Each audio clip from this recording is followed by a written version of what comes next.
Assalamualaikum warahmatullahi wabarakatuh. Perkenalkan, nama saya Saira Nurbeti Alfi dengan NIM 2331262 akan membahas mengenai analisis laporan PT Panik atau yang dikenal dengan PT Pantai Indah Kapuk 2 atau familiarnya adalah TIK 2. Tujuan saya di sini ialah membahas mengenai eh, analisis laporan yang sudah saya buat di tugas-tugas kemarin dan juga ini ditujukan untuk ujian akhir semester saya di semester 5 ini di mata kuliah Manajemen Keuangan 2 kelas E yang diampu oleh Bapak Zahrun. Di sini materinya kompleks, terdapat profil perusahaan, analisis kebijakan dividen, analisis kebijakan pendanaan, peran pasar modal, kekurangan dan kelebihan, rekomendasi keputusan keuangan di masa depan. Langsung saja kita ke profil perusahaan.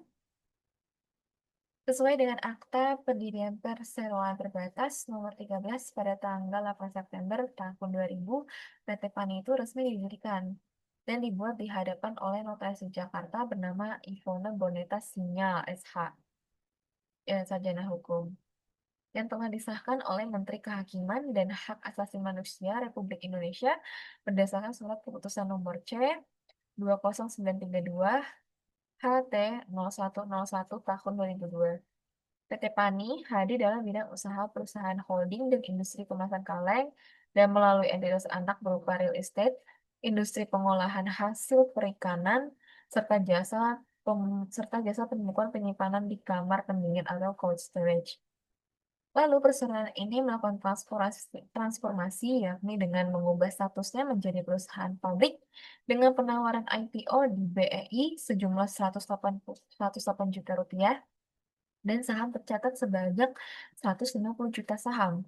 PT PANI memiliki berbagai produk properti seperti properti komersial seperti ruko, soho, kebun tanah, gudang, dan lain-lain. Nah, di balik itu, terdapat ada pemegang saham yang memang sangat dominan untuk memegang perusahaan ini, yaitu PT Multi Arta Pratama, yang presentasinya itu sebesar 80% atau 328 juta saham yang berposisi sebagai pemegang saham pengendali. PT MAP juga dimiliki oleh Agung Sedayu dan Salim Group melalui kepemilikan masing-masing 50%, sehingga ini akan memperkuat pada posisi PT PANI dalam mengembangkan proyek-proyeknya. Kita masuk ke analisis kebijakan dividen perusahaan. Di sini saya mengungkapkan bahwa PT PANI itu menaikkan kebijakan dividen yang sangat fleksibel dan cenderung residual. Kenapa? Manajemen PANI itu tidak menempatkan dividen itu sebagai kewajiban periodik, melainkan hasil keputusan strategis yang bersifat diskresioner. PT PANI itu lebih mementingkan dari ekspansi bisnis dibanding pembagian laba ke pemegang saham. Pembagian dividen itu malah sepenuhnya dalam kewenangan RUPS dengan memperhatikan kondisi keuangan perseroan, prospek usaha, kebutuhan investasi, likuiditas, serta kemampuan entitas anak dalam mendistribusikan laba kepada induk perusahaan. Meskipun mengutamakan ekspansi besar, PANI juga tetap berkomitmen memberikan imbal hasil kepada pemegang saham, yakni di sini terdapat gambar ada pembagian dividen tahun 2024, tapi di tahun 2023 itu sebesar 11,44% atau kita rupiahkan 31.254.300.000. Yang diutamakannya adalah ekspansi besar-besaran dalam kawasan PIK itu tak luput juga untuk pembagian dividen kepada pemegang saham juga. Kebijakan dividen juga dipengaruhi oleh kebutuhan laba ditahan berkaitan dengan dana akan diinvestasikan pada proyek penambahan lahan termasuk melalui akuisisi lahan seluas kurang lebih 762 hektar pada 2022 dan kurang lebih 850 hektar pada 2023. Perusahaan juga aktif memperkuat modal melalui PMTHMETD, Private Placement, yaitu sebesar 6,53 triliun pada tahun 2024 untuk mendukung pertumbuhan berkelanjutan. Seperti yang digagaskan visinya ialah melanjutkan ESG untuk berkelanjutan perusahaannya. Nah, ini sudah diterterakan gambarnya penambahan modalnya sebesar 6,53 triliun sesuai dengan laporan konsolidasi yang ada di annual report-nya. Lalu yang kedua itu ada analisis kebijakan pendanaan. PT PANI itu berada di saving deficit unit. Kenapa? Dikarenakan pendanaan atau yang kita sebut itu adalah arus kas dari pendanaan itu kan yang sangat positif, yakni sebesar 6,19 triliun. Hal ini menunjukkan bahwa perusahaan sangat bergantung pada peminjaman atau investasi dari pihak luar, sesuai dengan laporan annual report yang saya temui juga. Di sini nggak hanya CFF saja, tapi ada juga dari COF, ini adalah yang investasi, dan ini yang terakhir adalah CFF, yang dimana di sini sudah tertera kalau tercatatnya adalah 6,18 triliun naik sebesar 4,73 triliun atau 326% dibandingkan tahun sebelumnya itu hanya 1,45. Peningkatan ini dikarenakan ada peningkatan modal yang dimana memang modalnya itu adalah melalui pinjaman dari pihak eksternal. Peningkatan ini terutama dikarenakan oleh peningkatan modal besar 6,53 triliun melalui proses PMTHMETD. Dalam annual report, seperti yang saya paparkan di sini, PMTHMFTD pada Agustus 2024 itu telah melaksanakan dua seri dengan total perolehan dana sebesar 6,53 triliun seperti sesuai yang saya jelaskan. Meskipun terlalu sibuk dengan pinjaman di luar, PT PANI ini juga memiliki profil risiko yang rendah. Kenapa? Karena data annual report juga menunjukkan kalau saldo kas perusahaan melonjak menjadi 4,26 triliun yang dimana ini posisi kasnya itu lebih besar daripada total utangnya. Utangnya itu net debt namanya. Yang dimana kalau misalnya kita lihat, kalau saya lihat dari laporannya itu adalah sebesar 3.496.430. PT PANI juga menerapkan kebijakan dividen dengan dividen payout ratio yang rendah yaitu 31,25% seperti yang digambar ini karena lebih memprioritaskan retensi laba untuk pertumbuhan jangka panjang. Namun karena besarnya skala proyek seperti PIK 2, perusahaan tetap aktif melakukan aksi korporasi di pasar modal untuk menutupi kebutuhan pendanaan yang tidak tercukupi hanya dari laba ditahan.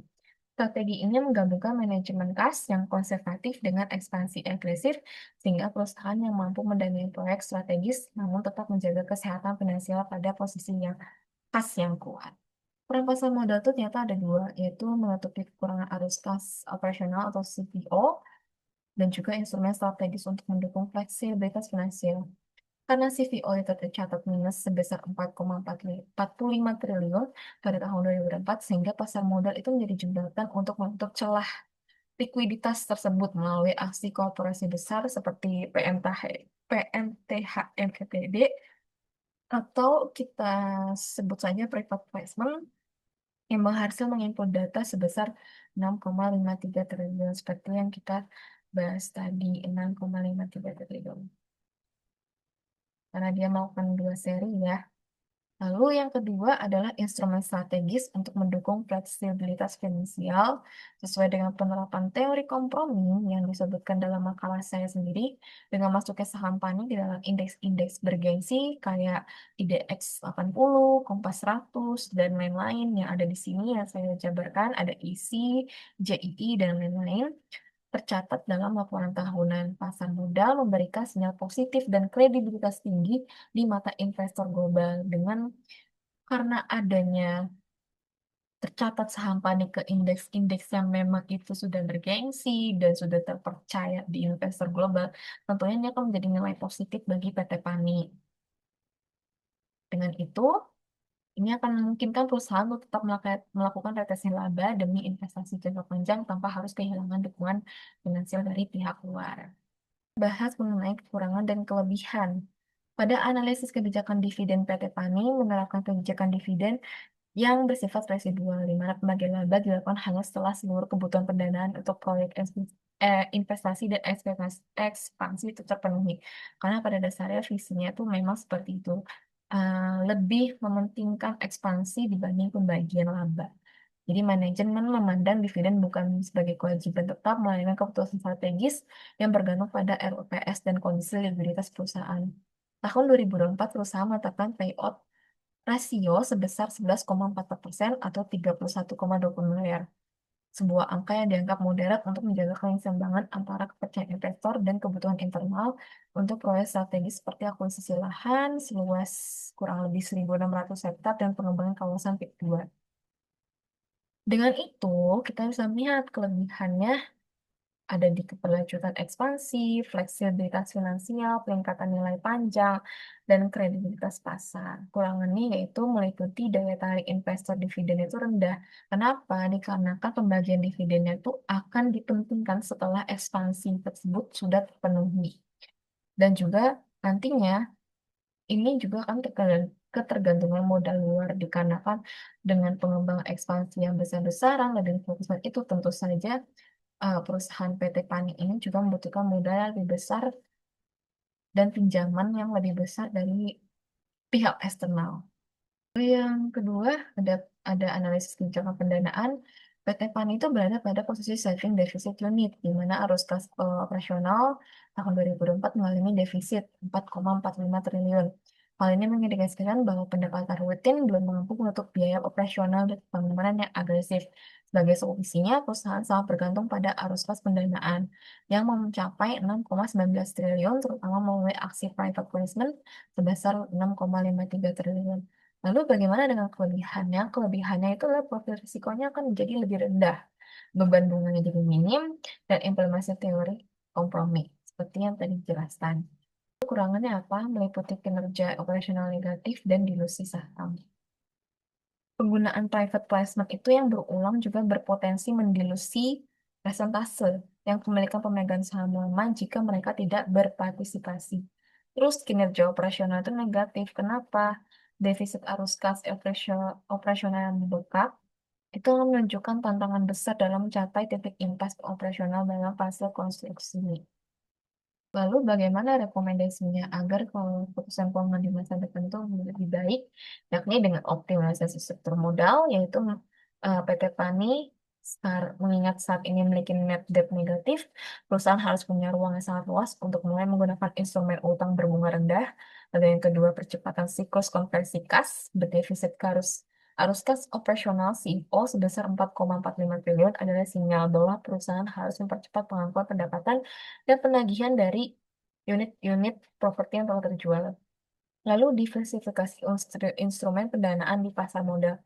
PT PANI sangat sukses dengan private placement ke depannya. Perusahaan direkomendasikan untuk menerbitkan obligasi korporasi atau sukuk obligasi syariah karena statusnya yang masuk dalam indeks bergengsi. Lalu transisi kebijakan dividen secara bertahap. Sering dengan mulai beroperasinya proyek strategis seperti tol Kata Raja dan pusat konvensi, perusahaan direkomendasikan untuk menaikkan dividen payout ratio secara perlahan. Dirangkum dalam 3 poin, yaitu PT PANI berstatus sebagai saving deficit unit akibat arus kas operasional yang defisit sebesar 4,45 triliun. Perusahaan juga menunjukkan manajemen risiko yang sangat solid melalui pemanfaatan pasar modal secara optimal, khususnya lewat aksi private placement sebesar 6,53 triliun. Perusahaan berhasil menjaga likuiditas tetap tinggi, kondisi net debt negatif, membuktikan bahwa Tani mampu melakukan ekspansi besar tanpa terjerat berat bunga utang yang tinggi, sehingga secara finansial tetap sehat dan fleksibel. Kebijakan dividen fleksibel dengan mengutamakan retensi laba untuk investasi lahan dan proyek strategis di PIK 2. Pembagian dividen tahun 2024 dengan payout ratio 11,44% merupakan langkah diskresioner untuk menjaga kredibilitas dan kepercayaan investor tanpa mengganggu ketersediaan dana internal untuk penambahan nilai perusahaan yang jangka panjang. Lalu yang ketiga, pasar modal bukan hanya sekedar sumber modal eksternal bagi PANI, tapi juga instrumen untuk memperkuat posisi tawar global. Keberhasilan masuk dalam indeks bergengsi seperti di DAX 80 dan Kompas dan lain-lain itu memvalidasi kepercayaan pasar terhadap strategi jangka panjang perusahaan. Kedepannya, PANI akan direkomendasikan untuk mulai mengoptimalkan struktur modal melalui instrumen utang rendah bunga dan mempercepat siklus konversi kas operasional guna mencapai kemandirian finansial. Sekian presentasi dari saya. Kurang lebihnya mohon maaf. Wassalamualaikum warahmatullahi wabarakatuh.